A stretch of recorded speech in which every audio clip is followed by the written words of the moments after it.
नमस्कार। उच्च रक्तचाप और उसका यौगिक प्रबंधन की चर्चा करने से पहले परमपिता परमेश्वर को नमस्कार करें, नमन करें, स्मरण करें।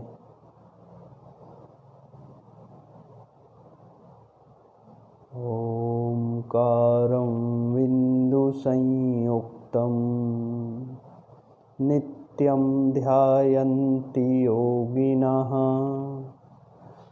कामदं मोक्षदं चैव।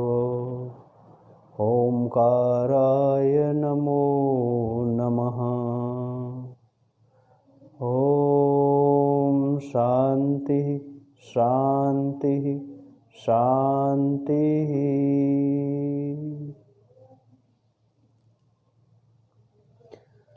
आज हम लोग चर्चा करेंगे उच्च रक्तचाप और उसका यौगिक प्रबंधन, जिसके अंतर्गत उच्च रक्तचाप, उसके प्रकार, उच्च रक्तचाप के कारण, लक्षण, दुष्परिणाम और उसे प्रबंधित रखने के लिए पथ्यापथ्य व अन्य ध्यान रखने योग्य बातें।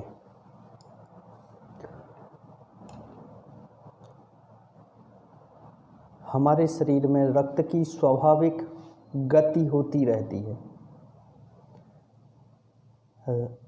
इसे हम रक्तचाप कहते हैं। हृदय की यह स्वाभाविक क्रिया है जिसमें हृदय से रक्त पूरे शरीर में भेजा जाता है।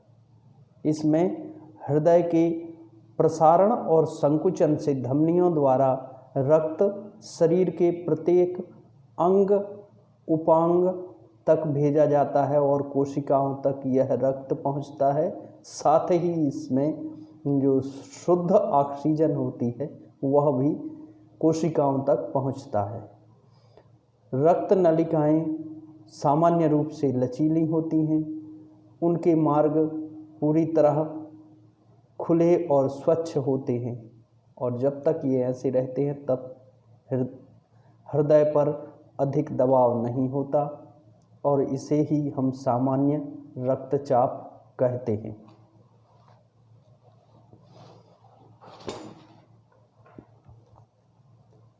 अम्ल प्रधान आहार और श्रम रहित जीवन जीने से हमारे रक्त में कोलेस्ट्रॉल की मात्रा बढ़ जाती है और जिसके परिणाम स्वरूप यह जो रक्त वाहिनियाँ होती हैं यह अवरुद्ध होने लगती हैं।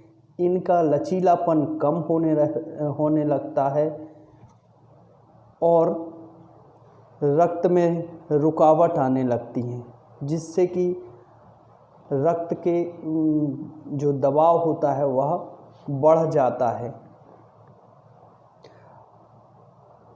इस रक्तचाप को हम सामान्य रूप से जांचते रहना चाहिए और जब यह दबाव गंभीर होने लगता है तो इसे जो चिकित्सक होते हैं वो रोग कहने लगते हैं। साधारणतः उच्च रक्तचाप का कारण अत्यधिक मानसिक श्रम, दिनचर्या में तनाव, चिंता, डिप्रेशन, खाने पीने और रहन सहन की गलत आदतें, स्पर्धात्मक जीवन जीना होता है। जो रक्त की सामान्य गति होती है वो इस तरह से होती है और इसे जब हम जांच करते हैं, चेक करते हैं तो जो सामान्य रक्तचाप होता है 120/80 होता है।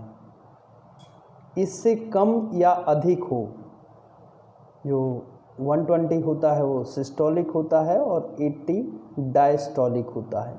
सिस्टोलिक अर्थात जब रक्त कोशिकाओं की तरफ हृदय रक्त को फेंकता है तो उस समय जो रक्त वाहिनियों पर दबाव होता है उसे सिस्टोलिक कहते हैं और जब रक्त वाहिनियों से सिराओं से रक्त हृदय की तरफ वापस आता है, उस समय हमारा हृदय कुछ क्षण के लिए आराम करता है। उस समय जो रक्त वाहिनियों पर दबाव होता है वह डायस्टोलिक कहलाता है।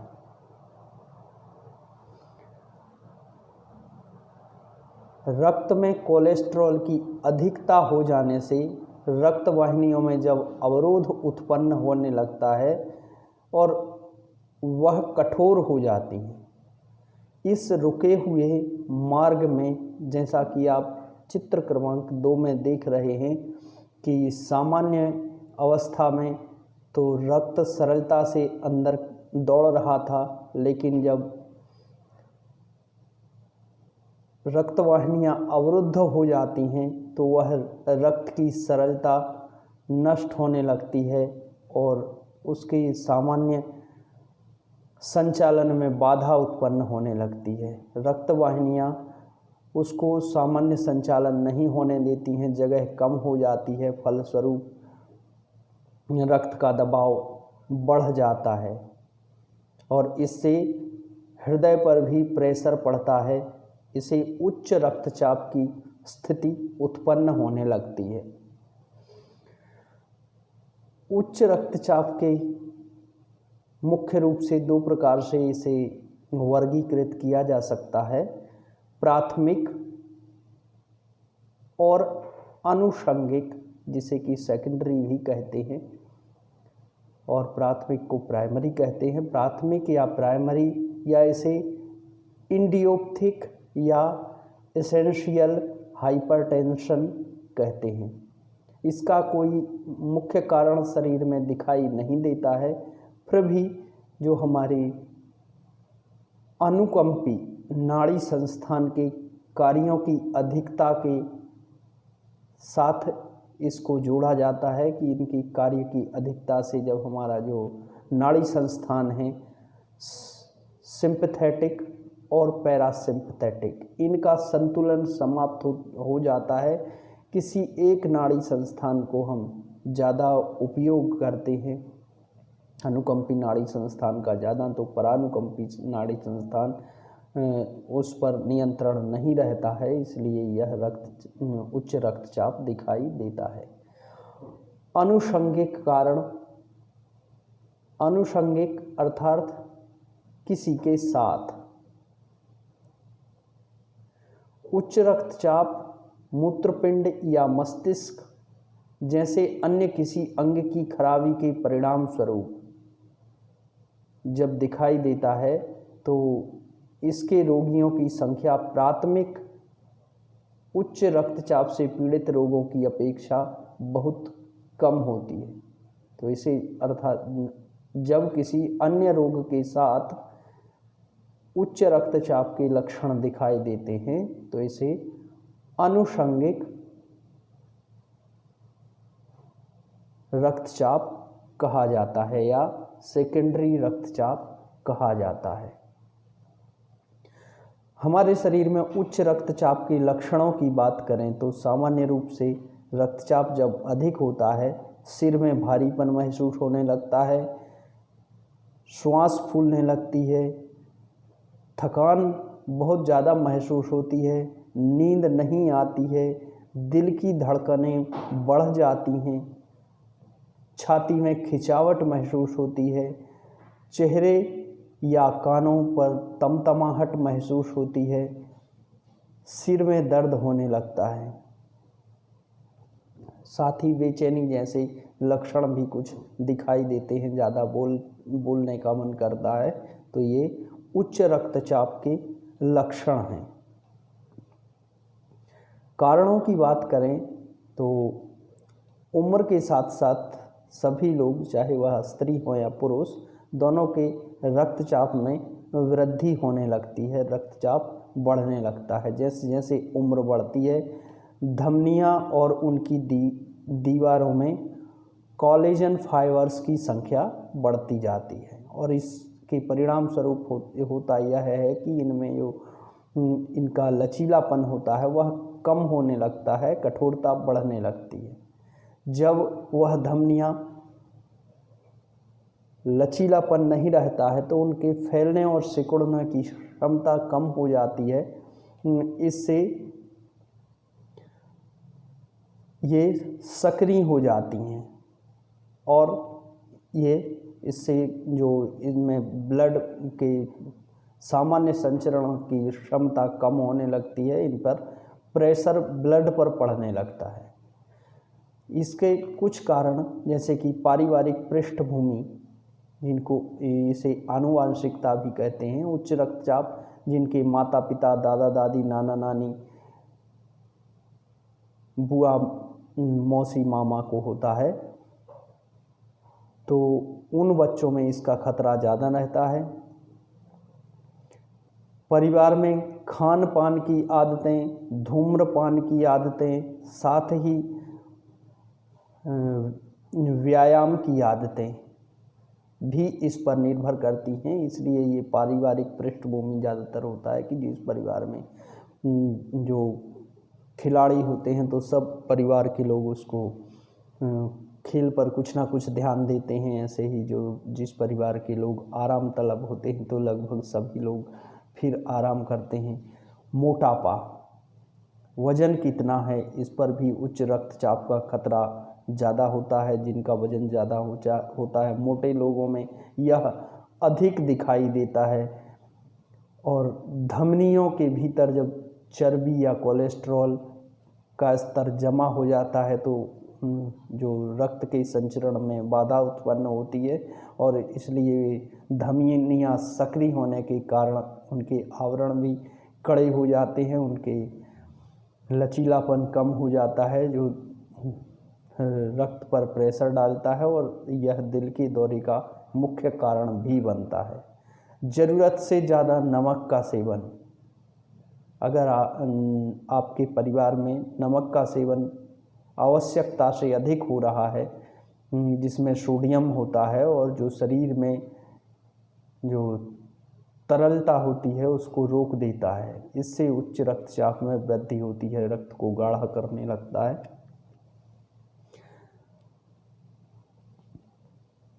आहार, भोजन में संतृप्त वसा की अधिकता।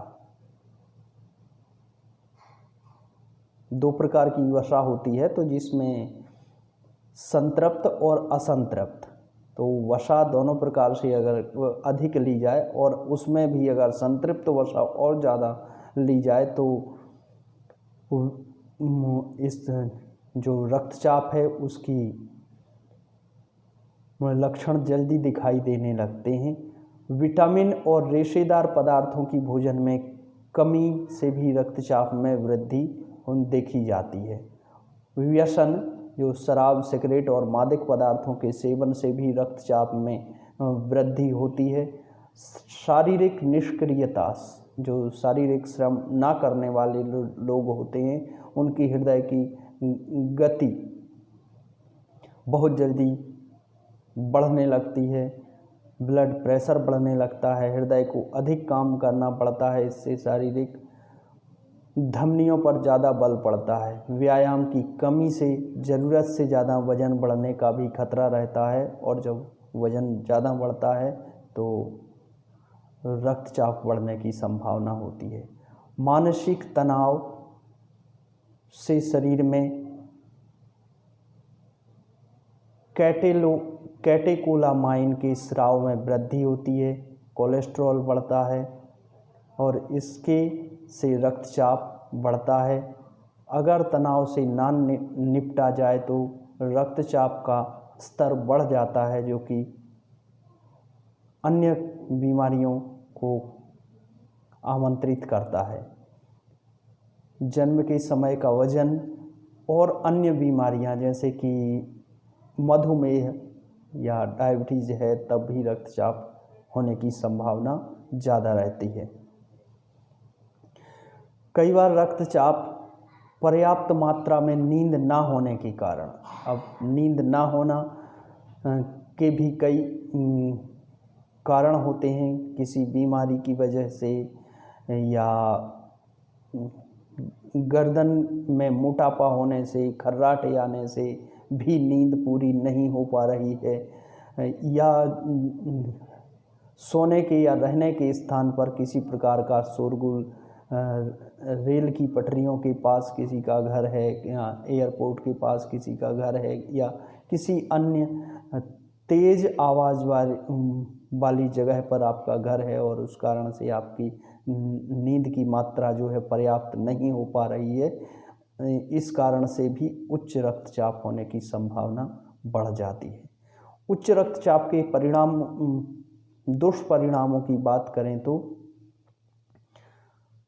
किडनी के फेल होने या खराब होने का कारण उच्च रक्तचाप बनता है। कई अवस्थाओं में पार्किंसन रोग का भी यह कारण होता है। शरीर के लकवाग्रस्त होने की संभावना बहुत अधिक रहती है। इस अवस्था में यदि उच्च रक्तचाप पर नियंत्रण प्राप्त नहीं किया गया, दिल के दौरे की संभावना भी होती है। हृदय आघात भी इसे कहते हैं, हार्ट अटैक भी कहते हैं। हृदय के अचानक से काम करना बंद कर देने की संभावना भी होती है, जिसे कि हार्ट फेल कहते हैं। आँखों की कार्यक्षमता में भी कमी आने लगती है और कई बार अंधापन भी हो सकता है। उत्पादक क्षमता, प्रजनन क्षमता भी कम होने लगती है, जैसा कि हम इस चित्र में देख रहे हैं। क्योंकि यह हमारे मस्तिष्क पर प्रभाव डालता है, तो इसमें स्ट्रोक, जिसे कि पार्किंसन स्ट्रोक या लकवा के होने की संभावना, आँखों की विज़न देखने की संभावना कम, हार्ट के फेल होने या हार्ट पर अटैक होने, इनमें अंतर ये है कि जब रक्त प्रवाह हृदय पर बहुत अधिक दबाव पड़ता है तो हार्ट अचानक से काम करना बंद कर देता है, उसे हार्ट फेलियर कहते हैं। लेकिन हृदय पर को जो रक्त प्रदान करने वाली धमनियां होती हैं, उनमें यदि रुकावट आए तो हार्ट पर अटैक आ जाता है और उसे हार्ट अटैक कहते हैं। किडनी का ज़्यादा काम करने के कारण किडनी से संबंधित कोई भी बीमारियां होती हैं या वह फेल बंद हो जाती हैं और उत्पादक या प्रजनन क्षमता भी कम होती है। साथ ही कुछ और दुष्परिणाम भी देखे जाते हैं। चिड़चिड़ाहट जैसे लक्षण भी शरीर में दिखाई देते हैं और यह आगे चल के इन पर ध्यान नहीं दिया गया तो गंभीर परिणाम भोगने पड़ते हैं। सामान्य उपचार की बात करें तो सुबह नींबू शहद का पानी पीना चाहिए। रक्तचाप के अधिक होने पर केवल शिथिलीकरण के अभ्यास करना चाहिए। ध्यान रखें कि रक्तचाप का सामान्य परीक्षण करते रहें और अगर आपको जो नियमित दिनचर्या अपना रहे हैं उसमें कोई व्यायाम कर रहे हैं, योग अभ्यास कर रहे हैं और महसूस होता है कि रक्तचाप बढ़ा हुआ है तो उसे जांच कर लें और तभी अभ्यास करें जब रक्तचाप नियमित हो, नियंत्रित हो। अगर नियंत्रित नहीं है, बढ़ा हुआ है, तब केवल शिथिलीकरण, ध्यान और योग निद्रा जैसे अभ्यास ही करें। चिंता और तनाव से दूर रहने का प्रयत्न करें। जीवनचर्या को व्यवस्थित करने की कोशिश करें, इससे भी बहुत लाभ मिलता है। पर्याप्त मात्रा में नींद लें। नींद ना आने के कारणों को पहले पहचान कर उसका उपचार करें। नियमित रूप से टहलना और हल्के व्यायाम करना रक्तचाप को नियंत्रित रखने में बहुत ही कारगर सिद्ध होते हैं। यौगिक उपचार की बात करें तो जल नीति, सूत्र नीति जैसी शुद्धि क्रियाओं के अभ्यास से मन शांत होता है और रक्तचाप पर नियंत्रण प्राप्त होता है। सूर्य नमस्कार का अभ्यास भी लाभदायक है, परंतु ध्यान रखें कि सामर्थ्य के अनुसार इसका अभ्यास करें। और फिर से एक बार याद दिला दें कि अगर आपको लक्षण तीव्र मात्रा में या बढ़े हुए रक्तचाप के महसूस हो रहे हैं तो पहले जांच कर लें कि रक्तचाप कितना है, फिर ही ये अभ्यास करें। संधि संचालन की सभी क्रियाओं का अभ्यास करना चाहिए। सूक्ष्म व्यायाम की जो क्रियाएं हैं जो कि हृदय से संबंधित हैं, जैसे वक्ष स्थल शक्ति विकासक क्रियाएं, साथ ही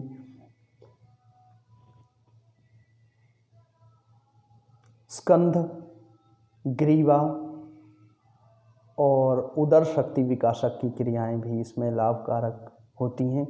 आसनों की बात करें तो खड़े होकर किए जाने वाले अभ्यास ताड़ासन, त्रियक ताड़ासन, त्रिकोण आसन, वृक्षासन जैसे अभ्यास लाभकर होते हैं।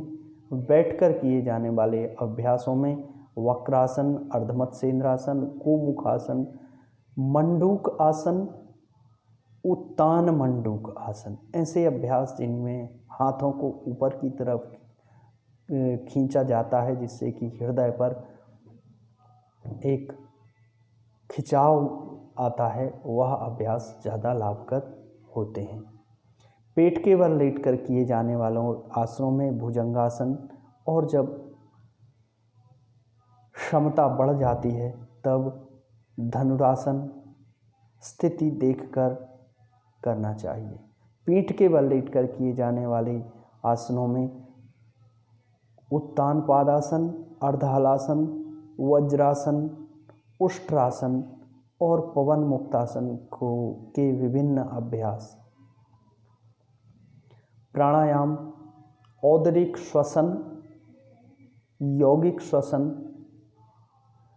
और नाड़ी शोधन का अभ्यास लगभग 10-10 मिनट, चंद्रभेदी प्राणायाम और भ्रामरी प्राणायाम का अभ्यास 5 से 10-10 बार किया जाए तो बहुत ही लाभकारक सिद्ध होते हैं। ध्यान, ओम का जप, योग निद्रा का प्रतिदिन लगभग आधा से घंटे से 45 मिनट तक अभ्यास किया जाए तो बहुत ही लाभदायक सिद्ध होता है। साथ ही अगर पर्याप्त मात्रा में नींद नहीं आती है तो सोने से पहले योग निद्रा का अभ्यास भी लाभकर होता है। ध्यान रखें कि योग निद्रा को, और जब आपको लक्षण बढ़े हुए रक्तचाप के महसूस होते हैं तब भी योग निद्रा का अभ्यास लाभकारी सिद्ध होता है। उस समय भी 20 से 25 मिनट का योग निद्रा का अभ्यास रक्तचाप को कम करने में मदद करता है। पथ्य आहार, भोजन में उचित मात्रा में पोषक पदार्थों को शामिल करें, अर्थात संतुलित आहार लें। कोशिश करें कि सब्जियों में ऊपर से नमक ना डालें, उससे अच्छा है नींबू का रस छिड़कें जो बहुत लाभदायक होता है। अधिक रेशेदार भोजन, सब्जियां, सेव, संतरा, गाजर, टमाटर, फलियों आदि का सेवन करें।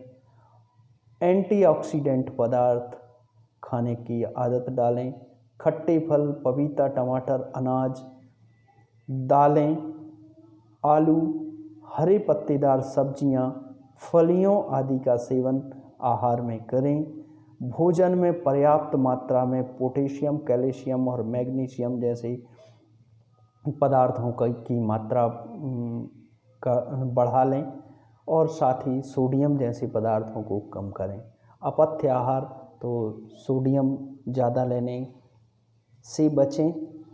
मादक पेय पदार्थों का सेवन ना करें।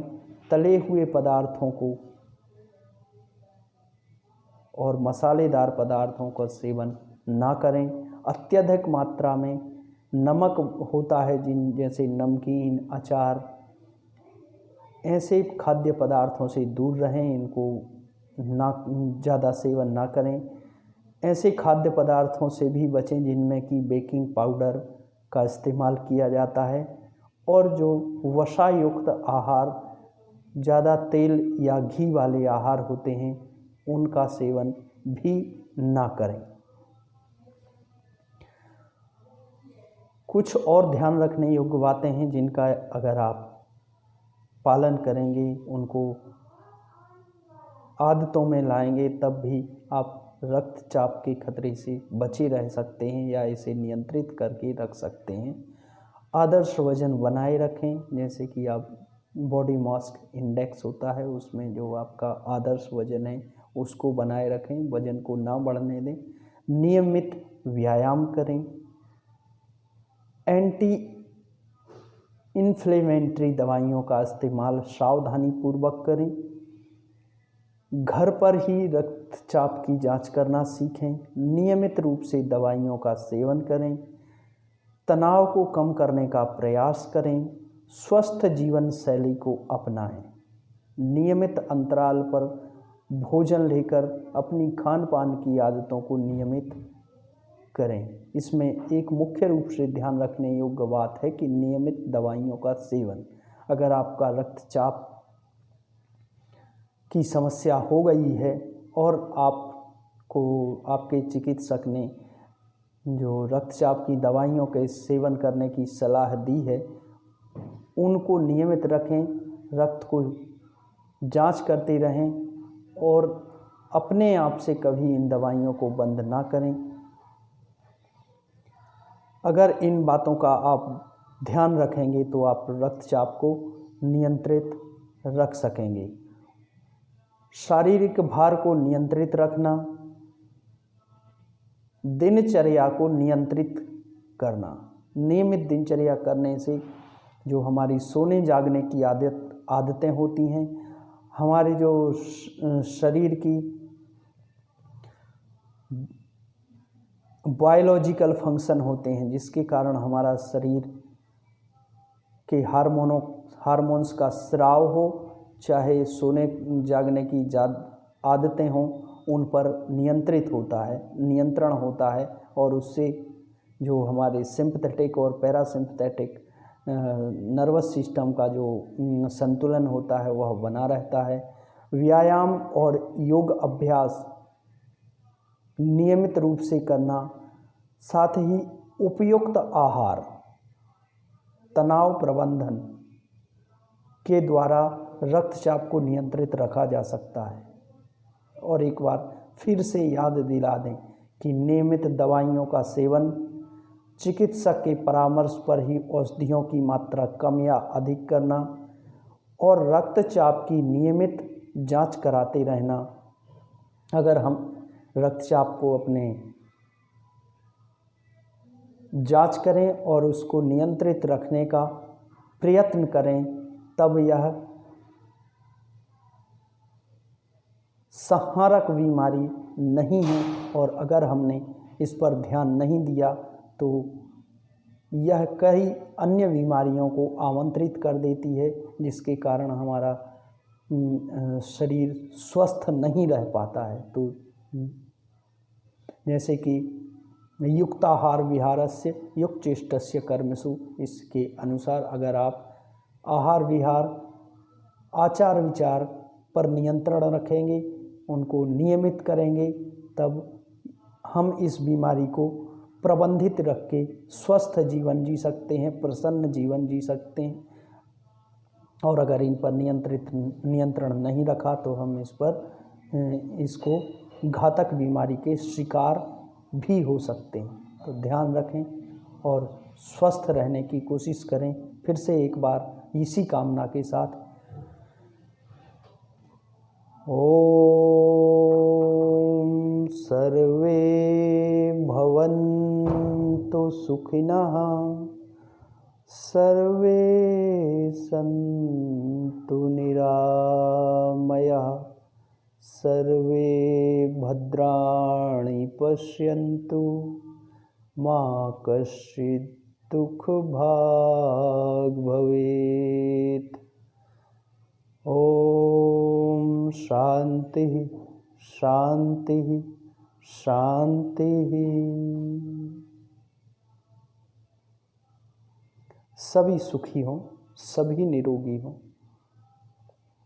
किसी को किसी भी प्रकार का कष्ट ना हो। मैं अपनी वाणी को विराम देता हूँ। नमस्कार।